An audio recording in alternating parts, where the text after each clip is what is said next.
Hey everyone, just another Take 5 devotion from Mark chapter 4, verse 39. And his word says, "Then he arose and rebuked the wind and said to the sea, 'Peace, be still.' And the wind ceased, and there was a great calm." So to catch you up, Jesus had instructed his disciples to cross over the Sea of Galilee with him in a boat that he had been teaching from.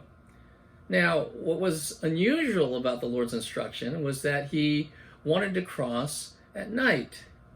Now, back in the day, there were no radios or radar or GPSs, so to cross a large body of water like the Sea of Galilee at night was not the preferred time of day to make such a crossing. And yet, Jesus chose to make a night crossing. He chose to cross the Sea of Galilee in the dark. You and I, we can often find ourselves in the dark. And it's in the darkest times of our lives that we can find ourselves without direction. Not knowing which way to go or what we should do. And yet, in this area of Scripture, we see that Jesus told his disciples, "Let us cross over to the other side." Now, I want you to notice the us in Jesus' statement. Jesus was crossing over with them. And in the same way, we can know that in the darkest times of our lives, Jesus is also with us. So as they made their way across the Sea of Galilee, a great windstorm came upon them.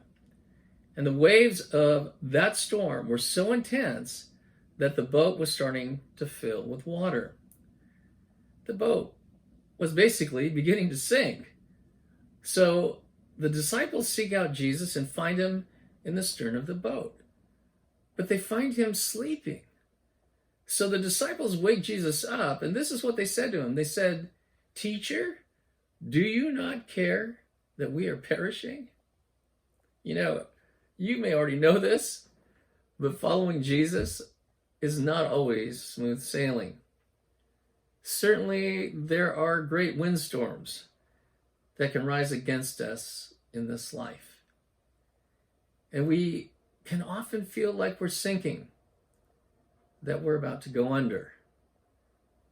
We can also feel like Jesus is asleep in the stern of the boat, and that he doesn't care about the storm we might be going through.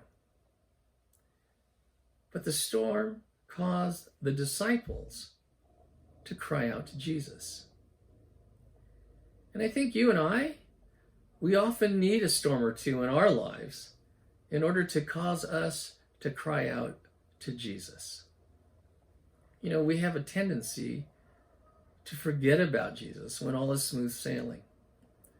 I know in my life, Jesus has definitely had to send a storm or two to get my attention.